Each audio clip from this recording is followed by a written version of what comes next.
ஆண்டவராகிய இயேசு கிறிஸ்துவின் நாமத்தினாலே இந்த புதிய நாள் உங்களை சந்திப்பதிலே நான் மிகவும் மகிழ்ச்சி அடைகிறேன்.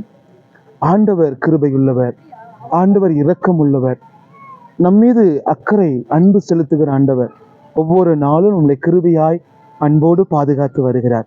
இந்த புதிய நாளிலே ஆண்டவர் நம்மளோடு பேசுகிற வார்த்தை ஏசாயா 53 அதிகாரம் 3வது வசனத்தின் நடு மையம் இவ்வாறாக சொல்லுகிறது: வனாந்தரத்தை ஏதேனை போலவும் அதன் அவாந்திர வழியை கர்த்தரின் தோட்டத்தை போலவும் ஆக்குவேன் என்று ஆண்டு வாக்கு பண்ணுகிறார்.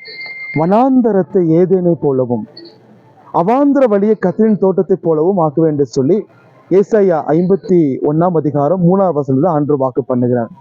ஒருவேளை நம்முடைய வாழ்க்கையில வனாந்தரத்தை போல காணப்படுதா? நம்முடைய வாழ்க்கையில எந்த ஒரு ஆசீர்வாதத்தை பெற்றுக்கொள்ள முடியவில்லை, என் வாழ்க்கை வனாந்தரத்தை போல வழி தெரியாமல் திகைத்து கொண்டிருக்கிறேனே, அந்த தேவைக்கு யாரு சந்திப்பது, இந்த பிரச்சனைக்கு நான் என்ன பண்ணுவது, இந்த போராட்டம் என் வாழ்க்கையில எப்படி முடியும், ஏதோ ஒரு காரியத்தை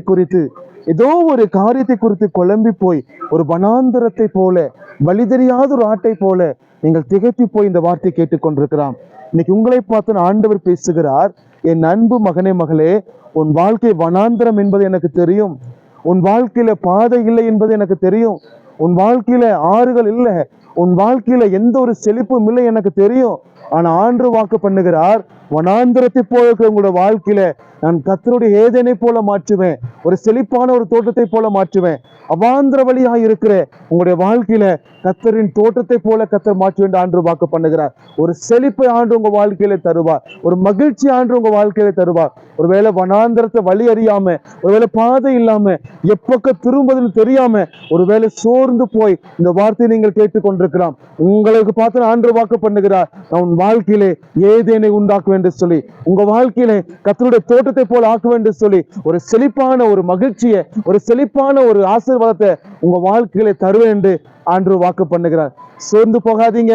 உங்க வாழ்க்கையில எது வனாந்தரமாய் காணப்பட்டாலும் அதை கர்த்தர் ஏதேனாய் கர்த்தர் மாற்றுவார். சகல விருட்சங்களை உண்டாக்குற, சகல ஆசீர்வாதங்களை பெற்றுக் கொள்ளுகிற அது கர்த்தரின் தோட்டத்தை போல, அது மகிழ்ச்சியான தோட்டத்தை போல, ஒரு செழிப்பான ஒரு ஆசீர்வாதத்துக்குள்ள கர்த்தர் நடத்துவாராக. இன்றைக்கு நீங்க விசுவாசிப்பீங்களா? இன்னைக்கு உங்க வாழ்க்கை ஆண்டு சொல்லி அர்ப்பணிப்பீங்களா? கர்த்தர் உங்க வனாந்தரத்தை ஏதேனை போல மாற்றுவார். ஜெபிக்கலாமா?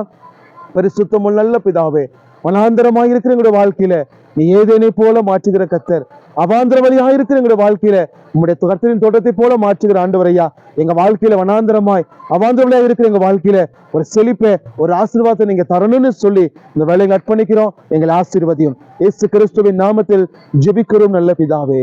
ஆமென், ஆமென். God bless you.